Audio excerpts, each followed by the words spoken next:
What is up, everyone? Big day today. Very big day today because this guy finally came in. What is this, you ask? This is some exhaust wrap. As you can see here, brand new, good big set, solid roll of exhaust wrap that I've been wanting to put on the Scrambler for quite a while now. I'm doing this only for aesthetic purposes. This is not to maintain heat or anything or any of those things people talk about. I just think this looks good, and hopefully it's going to look good on the Scrambler out there. So it's going to be a very quick install. I'm not doing the entire exhaust. I'm only doing a small portion in the front on the right side. Actually, I'm going to save this for later. I am replacing the exhaust eventually, and I may put this on it, I may not. But yeah, for right now, it's just going to be a few inches in the front on the right side, just the part that's exposed. On the Scrambler 900, the stock exhaust is completely covered. Only the front is exposed anyway. It would be kind of pointless to put it underneath all the guards, the heat shields, and things like that. So I'm not going to do any of that today. I'm just going to show you the quick way that I do this, and we'll get to it. Should only take a few minutes. Let's go. Alright guys, so here we are. I just want to say, once you put this on, it's not very easy to just take it off again. It hardens very hard, and it's going to be pretty much sticking to this exhaust here. A lot of people would paint this exhaust first to prevent rusting. As I said, there's a very good chance this whole exhaust is coming off probably before the end of the summer, about 6 months from now, so I'm not going to do that. But normally, if this was something you were putting on your exhaust that you were keeping permanently, you would definitely want to paint your exhaust with a high heat paint first. But as you can see here, this is the only bit that's showing. I'm not even going to follow it through all the way to the other side. There's a bracket here I'm going to stop at, and I'm just going to put it on this little part here, quick and easy. I'm going to remove these two heat shields here, and then I'm going to measure out here. I have a measuring tape, then I can show you how I measure out how much I need. And yeah, let's get to it.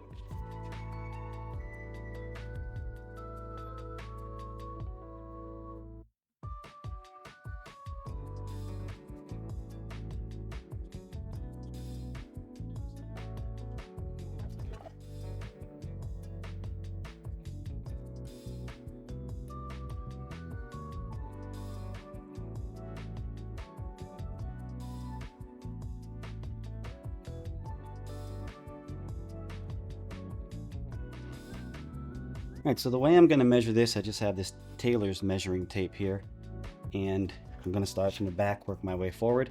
The reason you do that is the overlap. It ends up, well, this is going to get it either way, but usually the overlap is facing towards the back, so the air and the wind doesn't slowly lift this tape over time. So this is just the way that I measure it. I have 2-inch wide tape, so I started here, and I just kind of go around every 2 inches or so. And you don't have to do this. This is just me. I don't want to have the whole roll of tape while I'm going around this thing. It can get very annoying, and it starts to twist up on itself. So this is just the way that I do it here. Every couple of inches, just pull it around. Stop it there. We're going to measure all the way to the end. About every 2 inches. Then you're going to give yourself some extra, of course, just in case. This is not scientifically accurate, obviously.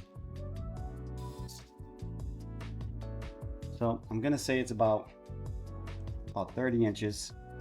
So what I'll do is I'll head back. We're going to cut about 35 inches of that tape, and we're going to wet it down a little bit, let it dry. So this is the brand of tape that I'm using, the titanium wrap. It's ARTR titanium wrap, 2-inch by 50 feet. It withstands up to 1800 degrees Fahrenheit of direct heat, 2500 of intermittent heat. I will definitely leave the description. We'll leave the link in the description below. This only cost me $17, and you cannot go wrong for that price, so check it out if you can.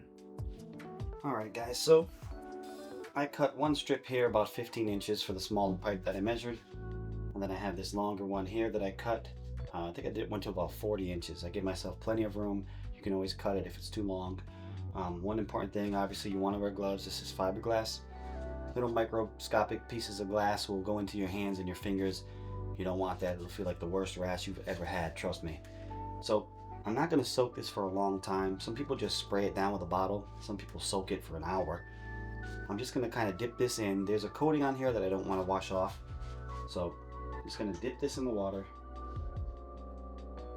Let it get soaked in there just for a few seconds. That's all you need. You can already feel it's a lot heavier. All right. So that one's all set. Take the smaller one, do the same thing. The reason you're doing this is because once you wrap this around the exhaust, you start running the motor, it's going to heat it up, and that's when it's going to smoke pretty badly. But it's drying it out. It's going to tighten itself with a nice shape right around that exhaust pipe. Should be good to go. Let's head out. So here we go. We're going to start in the back here and work our way forwards. You can see this stuff is already starting to fall apart. So what you want to do with these ends, because they're frayed, you can just fold these over right at the end, kind of keep it like that. Ideally, you want to have like a plastic zip tie that you can wrap around this and hold it into place for you. I'm a bonehead and I forgot it at work last night. Woke up this morning and realized that, but oh well. You can still do it without it. But either way, you want to get this as tight as you can, especially if you're not using a zip tie here. Otherwise, it's just going to come out on you while you're wrapping it around. But I'm going to get it all the way against the end. Pull this thing nice and tight.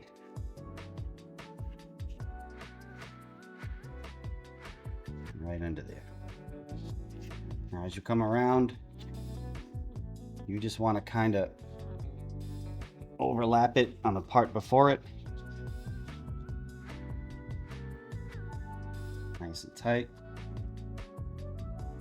Yeah, you can see the shards of fiberglass poking out of it. I would not handle this without gloves on, guys. It's gonna be a very bad day if you do. All right, we're just pulling this as tight as we can get it, and we just want to get it right over the edge of the piece before it.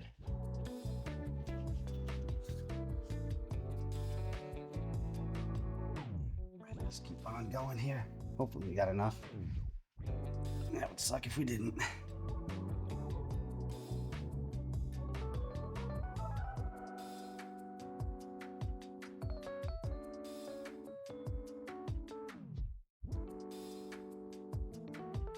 Okay.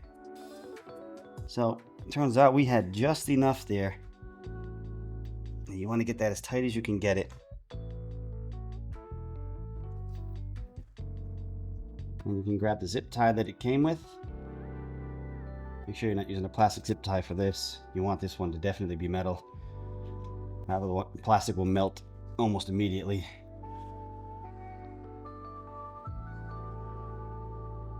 This is tough because if I had a plastic one on it, I could get it as tight as I need it. And then this would be no problem, but you know, since it's still kind of loose when I let it go, it's a little more difficult, but we can still do it. These zip ties have a ball locking mechanism, so you kind of want to push them a little tighter than you have to because they always loosen up just a little bit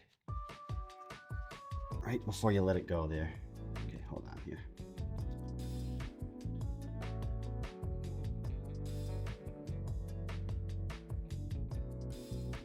All right, see, this is the problem here that you're going to run into if you don't have a zip tie. Right, we fold the end underneath, get rid of all those frayed areas. Right.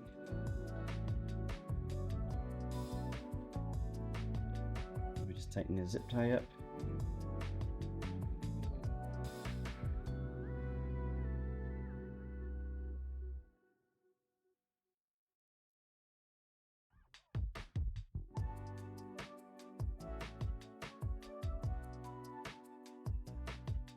Just pull that as tight as you can get it. All right. So we're gonna have 2 zip ties on each end.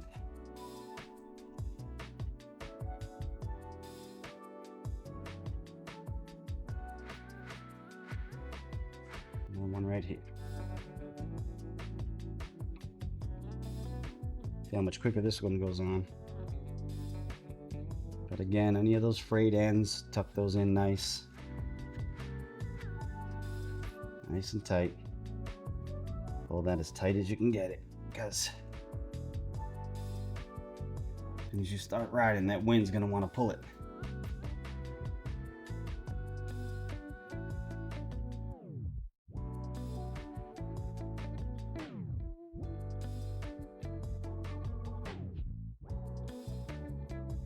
More on the bottom here. It's okay that there's a little gap there because there's a plastic metal covering here for the heat shield.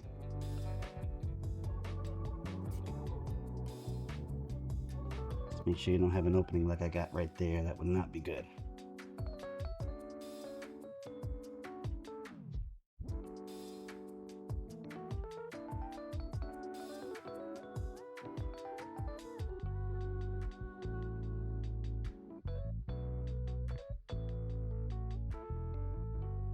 You can see in my hand, I don't know if you can see that. That's all fiberglass.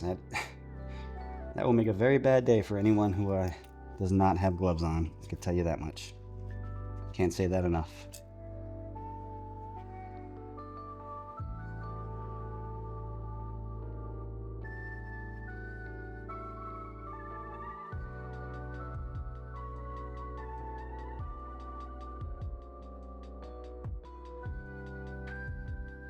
Okay.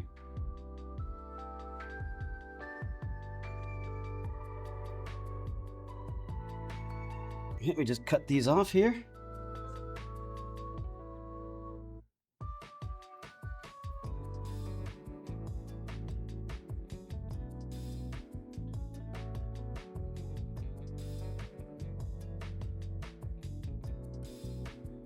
And there's one. We'll go ahead and put on the back one. Well, the underside one, I should say.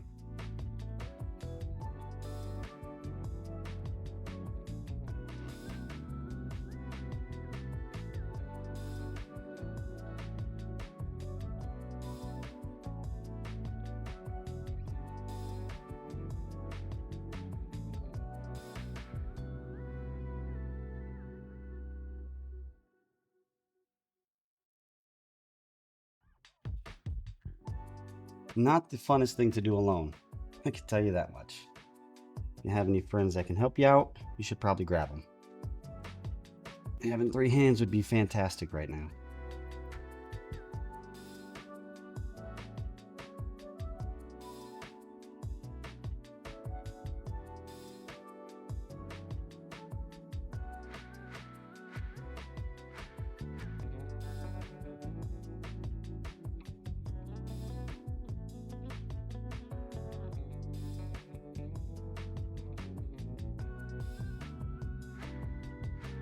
Tell you, these aren't the best zip ties, but they'll have to do. If you can get yourself a pair of premium metal zip ties, that'd do you a lot better, but can't complain for the price I paid for this wrap, I guess.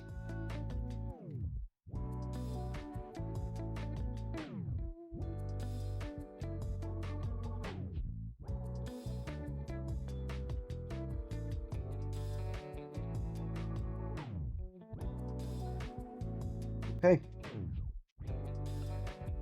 let's cut these off. All right, now we're just gonna put the heat shields back on and start her up. You're gonna see an awful lot of smoke as it's running. That's a good thing. Just wanna let that thing smoke out. Probably should do it outdoors if you can. I'm gonna definitely pull my bike outside, but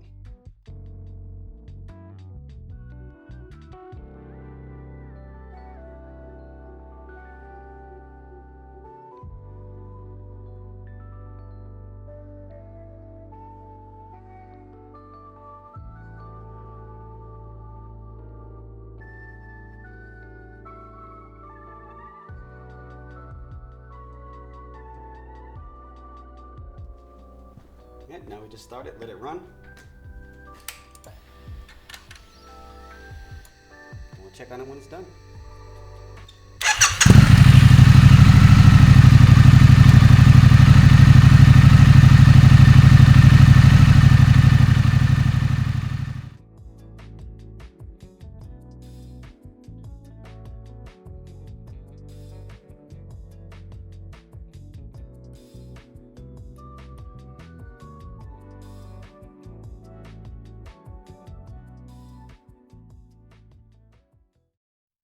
All right, so here we go. After about 10 to 15 minutes of running, this is the finished product. Not too bad, right? I forget what I paid for this wrap. I think it was less than 20 bucks. But yeah, I mean, I could have done a better job here, right? Bringing it all the way to the end. But I don't know. I kind of like that little raw, rough, Mad Max type look to it. But yeah, it definitely gives the bike a new vibe. Let me know what you guys think. If you give it a shot, let me know how it went for you. My first time putting it in, you know, didn't go perfect, but it went well enough. All right, guys, appreciate your time. I'll see you in the next one.